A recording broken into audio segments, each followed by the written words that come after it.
Welcome to Talking Heads, a project of the Africa Centre based in Cape Town. Each week, we bring you the experts, mavericks, and the thought leaders who are demanding we think differently about who and what it means to be African. Walathe amagama siyavana ingonyama nempuku isihloko funda ingonyama nempuku masiphinde. Getting an education is important, but perhaps getting a good education is most important. And more on that, getting a subpar education can actually be detrimental.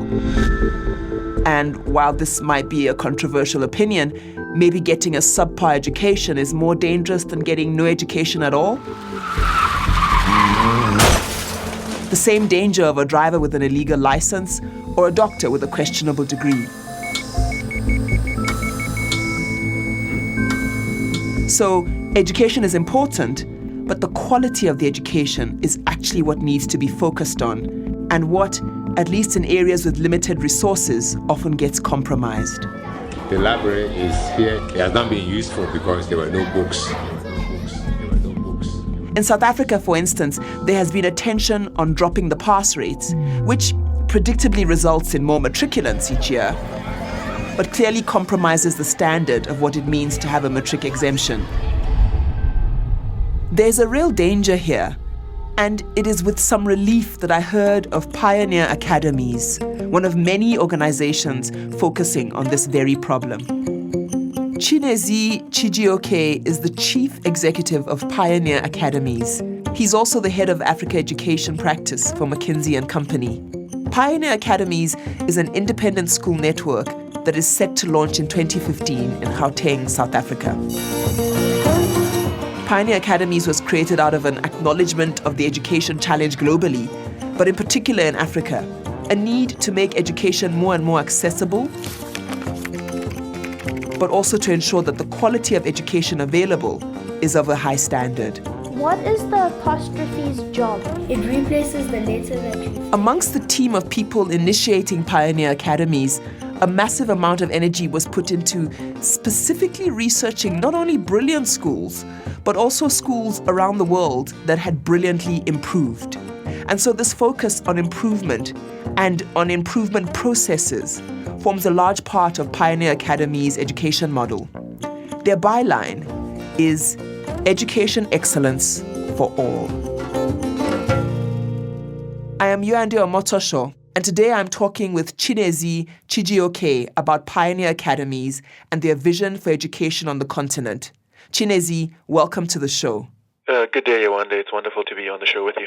Thank you. I wanted to start with, why do you do what you do? Why education? Why is that important? There's a huge need and opportunity for better and for great education and schooling options on the continent.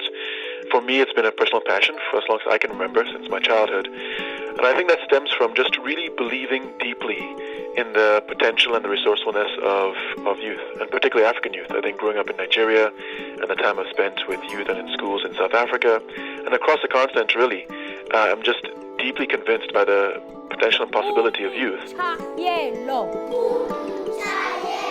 And increasingly more so by the opportunity to offer great learning opportunities that are not, hugely expensive. One of the things I was incredibly intrigued about, Pioneer Academies seems different in that it's not specializing or focusing on being great, but it specializes on improving. So this actually feels like quite a profound distinction. Is it a new idea in education, this idea of improvement versus just being good? I'm not sure that's a distinction that we make in our language per se as sort of defining characteristic of Pioneer, but I do think there is a distinction to be made there. I think we believe in both. Great or excellence defines the destination, defines the intent. Great is a definition of an aspiration, and I guess an improvement is a process of always getting there and always going further. I do like the word improvement that you've used, because for us that's a mindset that we think is necessary to build mastery and to continuously build higher levels of mastery. And it applies to how we think about student learning and how we think about teacher development. Yeah, and I think that's what I mean. I'm quite passionate about education myself, and I just felt like that focus seemed particular. Obviously, it's about being great, and it's easy to keep looking at that. But it's as if you guys kind of took a couple of steps back and said, well, how does one get there? And what one actually then needs to focus on is that process. Yes. Yeah, absolutely. And I think that's where I would say we do focus, and I think it is fair to say it's a point of distinction a little bit for us, is that we are not focused just on a measured moment in grade 12 when young people will sit exams, be they matrics in South Africa or WAEC in across West Africa or elsewhere. But we're much more focused on building lifelong success. And we think to do that, we need to build young people in 3 areas.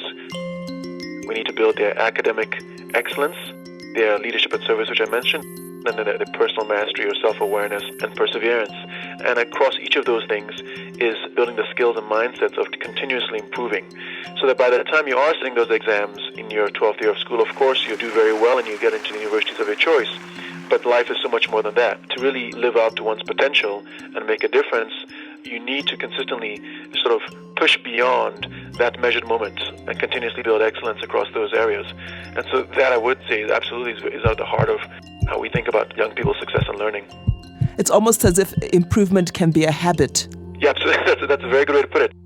A piece of South Africa's rather controversial history post-apartheid was the closing of all the teacher training colleges. Would you say this is largely to blame for the state of especially the public education in the country today? I don't know that I'm the best place to evaluate that history. I think obviously there's a huge need and demand for teacher training development and apprenticing opportunities in the country, and often that is cited as one of the choices the country made in the 90s that has posed challenges. But I think perhaps the more useful way for me to reflect on that is to say that what I do believe and what we do emphasize at Pioneer Academies is a real focus on apprenticeship within educating profession. And so really investing in identifying and selecting great educators irrespective of age, and then developing them and creating opportunities and structures and process for them to continually build what we talked about, greater mastery, instructional mastery throughout their careers. Pioneers feels to me to be a kind of an affordable network of private schools. So you're cutting the average private school fee by half. But as you say, a key factor in launching and being successful is the selection of teaching staff. And visiting your website, there's a very precise structure for teaching roles and programs to do with continuous training and assessment. What is Pioneers doing differently here, and how do you go about selecting the teachers? Yewande, this is a very important question and point, and absolutely at the core of what we do and our model for excellence and for, frankly, affordability and for scale. How we identify and develop the folks who work in our schools is a very big part and distinguishing part of what we are. So there are a couple pieces to it. The first is that we are very selective, and the process by which we go through to identify and select teachers is, to be fair, quite arduous. And I think the candidates who are in the process now have reflected that to us to say this is unlike anything we've been through. There are probably 6 steps through it involving, besides the traditional CV, personal statement and reference checks, there are video lessons, live observed lessons, subsequent follow-up interviews to that. I start my lesson on tenses, explaining to the children how A number of candidates are asked to be part of programs we run on weekends, on winter programs. So we spend a lot of time making sure we can understand the instructional practice, the learning mindsets, and the growth mindset of the people we're selecting. So I think it's very selective. I think of north of 200 candidates that we've reviewed, they're on order of 10 to 15 currently, that kind of a ratio that we move forward with. We're very selective, and I think that's important. The second is that we care a lot more about competence and mindset than we do about tenure or degrees, right? So we'd much rather hire someone who is great in a classroom, great at asking questions, loves learning about student learning, loves challenging thinking, but doesn't have 15 or 20 years of experience. We're very happy to take that person because that's someone who we think has intrinsics to be a phenomenal educator and will be investing in the development. The third thing is then once we have those great people with great intrinsics and great competence in school is we then have them teach in teams. And this is something that if anyone anyone walking to our schools will see is different is that we don't just put a teacher into a classroom with 15 to 30 students and say, have at it for the next 5 years. We actually have a team that's of 3 to 5 teachers that's collectively responsible for a larger number of students, and they actually work in each other's space, and they're constantly planning their lessons, and they work together. They are actually facilitating the sessions together. They are then doing reflections every week on their learning and going through professional development. And so you have an environment for collectively working on instruction and supporting students and for apprenticeship. And then the fourth thing and the last thing about our educator model is that we create career paths for our teachers and for our educators, and multiple different career paths to allow them to set and pursue their aspirations as educators, because we want to support people who want to build excellence in leadership and education. Hearing you speak, and there's several clips on the net, and also reading up on Pioneer's Academies, it's clear that a vast amount of research has been done. You spent time researching education systems around the world. What was your most startling discovery, or any particular stories that stood out for you? There's so many stories on both sides of the spectrum in terms of stories that are really get your temper up and make you feel we need more schools faster because we need to offer more good opportunities to families, and on the other end, stories that are really inspiring around what schools are doing. Even in schools where on the other end of the spectrum, where you wish you could be part of offering something better, is that even in those situations, students are amazing, right? Even in situations where teachers aren't in class for months on end, students step up and find ways to learn and support their own learning. One of the people on our staff now who is working with us is someone who, as a student in Port Elizabeth, had her teachers not show up for 3 to 4 months, and so she ended up being a math teacher herself, being a 10th grader teaching 11th and 12th grade math, has gone on to graduate in applied mathematics and computer science at one of South Africa's top universities, and now has joined our team. And she's not the only story like that. Just amazing what young people do in spite of what we offer them. And so that for me is the third and often the most encouraging learning from spending time in schools across the world.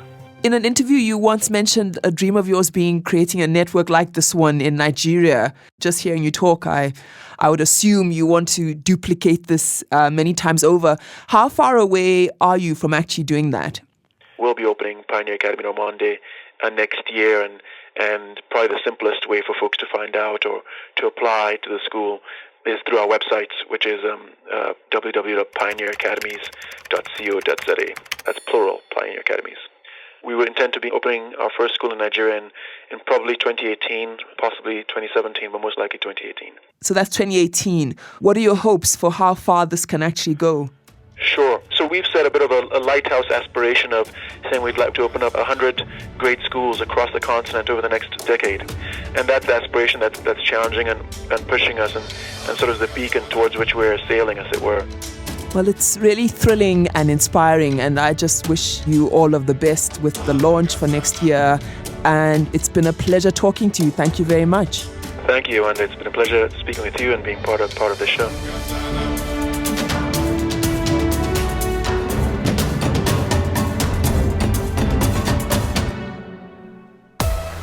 To find out more about Chinezi Chijioke and Pioneer Academies, and to listen to other podcasts, visit www.talkingheads.org.za.